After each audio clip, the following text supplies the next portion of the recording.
విజనరీకి ప్రిజనరీకి చాలా తేడా ఉంటుంది రా భయ్. విజనరీకి ముందు చూపు ఉంటుంది. ఆ ముందు చూపు ఏంటంటే ప్రపంచంలో రాబోయే మార్పులు ఏంటి, ఆ మార్పులకి మన పిల్లల్ని ఎట్లా తయారు చేయాలి, మన కుటుంబాలను ఎట్లా తయారు చేసి వాళ్ళకి అనుసంధానమై శాశ్వతంగా పేదరికం నుంచి బయటికి తీసుకొచ్చే లక్ష్యంలో పనిచేస్తున్నాం. ప్రజలందరూ ఒక విషయం గమనించాలి. 1994లో ఇట్లనే చాలా మంది కంప్యూటర్ అన్నం పెడుతుందా అని ఎగతాళి చేశారండి. ఈరోజు ఐటీ రంగంలో ఎంతమంది పనిచేస్తున్నారు హైదరాబాద్ లో చెప్పండి. ఇప్పుడు హైదరాబాద్ సెంట్రల్ యూనివర్సిటీలో ఒక చిన్న కాదు గొడవ జరుగుతుంది, తెలిసిన విషయం. విచిత్రం ఏంటంటే 2003 గురించి అందరూ మాట్లాడుతున్నారు, ఇప్పుడు గురించి మాట్లాడారు. 2003లో బాబు గారు ఏం నిర్ణయాలు తీసుకున్నారు దాని గురించి ప్రస్తావిస్తున్నారు. హైదరాబాద్ లో మీరు చూస్తే ఒక ఐఎస్బి కానివ్వండి, ఐటీ కానివ్వండి, మీరు మన జినోమ్ వ్యాలీ కానివ్వండి, శంషాబాద్ ఎయిర్పోర్ట్ కానివ్వండి, ఔటర్ రింగ్ రోడ్ కానివ్వండి, ఇవన్నీ ఎవరండి రూపకర్త? చంద్రబాబు నాయుడు గారు ఒక విజన్తో ఆయన చేశారు. ఇప్పుడు అదే విధంగా విభజించబడిన ఆంధ్ర రాష్ట్రాన్ని కూడా అభివృద్ధి చేయాలి, అభివృద్ధి వికేంద్రీకరణ జరగాలి, పరిపాలన ఒకే దగ్గర ఉండాలి లక్ష్యంతో మనం పనిచేస్తున్నాం. ప్రపంచంలో అనేక మార్పులు వస్తున్నాయి, ప్రజల్ని ఇల్లుని అనుసంధానం చేయాలి.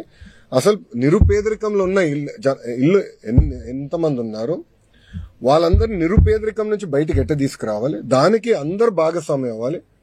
ఇటు పక్క కూర్చుని మేమందరం కూడా భాగస్వామ్యం అవ్వాలి. ఒక్కొక్క కుటుంబాన్ని మేము ఆదుకోవాలి, కుటుంబాలు ఆదుకోవాలి, గ్రామాలను మేము దత్తకు తీసుకోవాలి.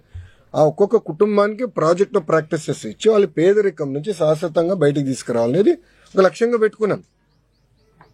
ఇప్పుడు ఒక మాట చెప్తున్నా,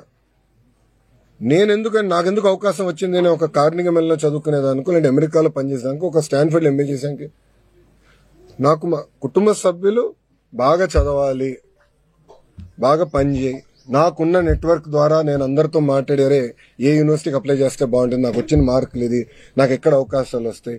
చాలా మంది మెంటర్స్ ఉన్నారు. ఇప్పుడు నారాయణ గారు నాకు టీచర్ ఇంటర్లో, నారాయణ సార్. ప్రొఫెసర్ రాజిరెడ్డి గారు నా మెంటర్ కార్నిగల్ మెల్లో. వాళ్ళందరూ నాకు మెంటరింగ్ చేశారు కనుకనే నేను ఈరోజు ఈ స్థాయిలో ఉన్నా. అలా చంద్రబాబు నాయుడు గారు ఏంటి P4 విధానంలో మెంటరింగ్ చేయమని కోరుతున్నారు. దానికి ఆయన ఎందుకు కంగారు పడుతున్నారు? ఆయన కూడా మెంటర్ చేయమనండి. అరే సొంత చెల్లికి తల్లికి మెంటర్ చేయలేనోడు ఊకే మాకెందుకు లెక్చర్లు వీక్తాడు? ఇప్పుడు ప్రిజనరీ ఏంటంటే ఎప్పుడు జైలు వైపు చూస్తాడు స్వామి. ఆయన చూపు ఎప్పుడు జైలు వైపు ఉంటుంది. ఆయన చేసిన తప్పులకి జైలు వైపు చూస్తాడు. అందుకే ఈరోజు చూస్తే ఆయన తిరగలేకపోతున్నాడు ధైర్యంగా.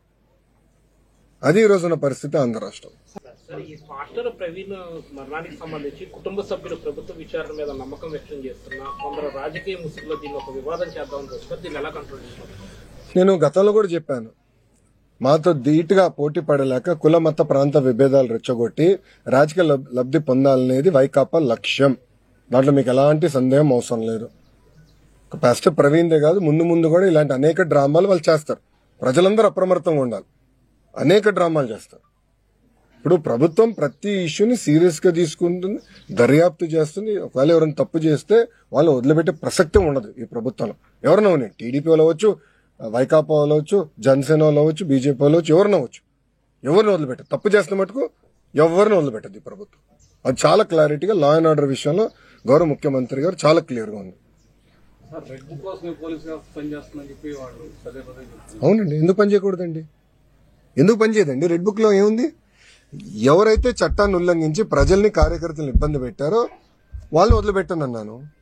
అంటే వాళ్ళు చట్టాలు ఉల్లంఘించినట్టే కదా.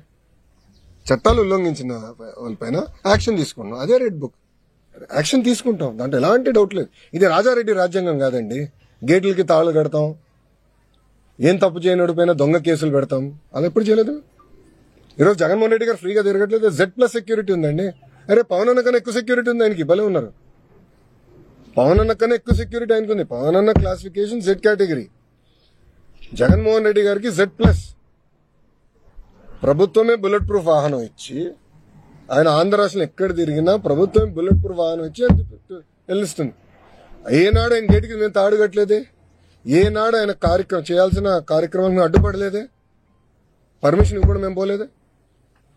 ప్రభుత్వం చాలా క్లియర్. ప్రజాస్వామ్యంలో ఆయన చెప్పాల్సిన చెప్పుకోనివ్వండి, దాన్ని ఎట్లా తిప్పుకొట్టాలో మాకు తెలుసు.